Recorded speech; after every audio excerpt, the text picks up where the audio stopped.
राष्ट्रवादी काँग्रेस पाठोपाठ आता भाजपनेही नगर परिषदेच्या इच्छुक उमेदवारांशी साधला संवाद। भारतीय जनता पक्षाच्या चाकण आणि राजगुरुनगर नगर परिषदेच्या इच्छुक उमेदवारांची उत्तर पुणे जिल्ह्याचे निवडणूक प्रमुख आमदार महेश लांडगे यांच्या प्रमुख उपस्थितीमध्ये बैठक संपन्न।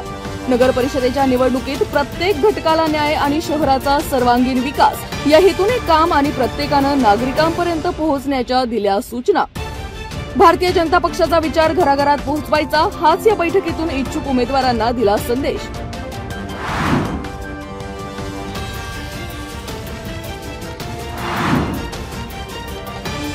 राजगुरुनगर शिरूर रस्त्यावर जीव मुठीत ठेवून करावा लागतोय प्रवास। रस्त्याच्या दुरावस्थेविरोधात कनेरसर येथे प्रवासी ग्रामस्थांनी आक्रमक। यमाई ज्येष्ठ नागरिक संघाच्या माध्यमातून कनेरसर, पूर, वरुडे, पाबळ या पंचक्रोशीतील ग्रामस्थांनी एकत्र येत रविवारी केला रास्ता रोको। सार्वजनिक बांधकाम विभागाकडून आंदोलनाची दखल, रस्ता दुरुस्तीचं दिलं आश्वासन। बाळासाहेब खरपुडे, जयवंत दौंडकर, सत्यवान दौंडकर, प्राचार्य बाळासाहेब माशेरे, प्रतीक दौंडकर, हुसेन इनामदार, संदीप गावडे, अभिजित नाईकरे, उमेश दौंडकर, रंगनाथ दौंडकर, संतोष दौंडकर यांनी रस्ता प्रश्नासंदर्भात व्यक्त केल्या तीव्र भावना।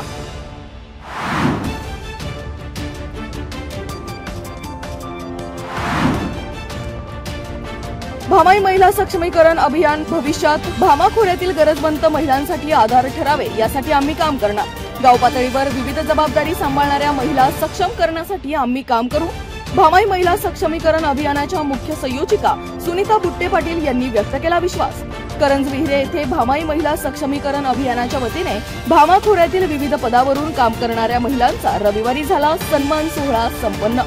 पुणे जिल्हा परिषदेच्या माजी अध्यक्ष सविता दगडे आणि वैशाली आबने, जिल्हा परिषद माजी सदस्य सुरेखा ठाकर आणि पंचायत समिती माजी सदस्य धोंडाबाई खंडागळे यांच्या हस्ते 600 महिलांचा सन्मान। यावेळी उद्योजिका धनश्री संदीप भोगसे, श्रद्धा दत्तात्रय मांडेकर आदींची उपस्थिती।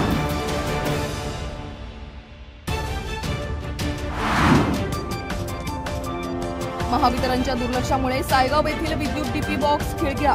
डीपी बॉक्समुळे नागरिकांना धोका। माने वस्तीमधील शंकरबाबा समाधीजवळील विद्युत विभागाने डीपी बॉक्सची तात्काळ दुरुस्तीची ग्रामस्थांनी केली मागणी। गावाला पाणी पुरवठा करणाऱ्या डीपी बॉक्सची धक्कादायक स्थिती, नागरिकांनी व्यक्त केला संताप।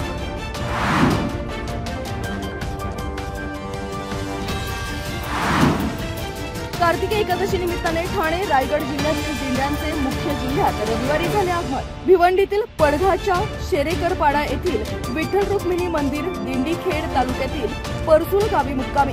हरिपाठ कीर्तन सेवेनंतर परसूल ग्रामस्थांकडून भाविकांसाठी महाप्रसाद। दिंडी सोहळ्यात गावकऱ्यांचाही मोठा सहभाग।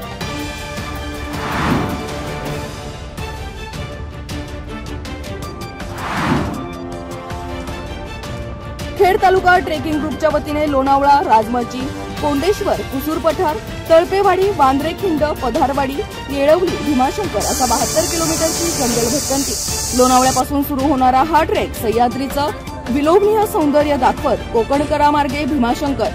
भटकंती दरम्यान भीमाशंकर अभयारण्याचे सौंदर्याबरोबरच वागडणारी फुलपाखरं, हरिण, शेकरूसह विविध प्रकारच्या पशुपक्ष्यांचं होतंय दर्शन।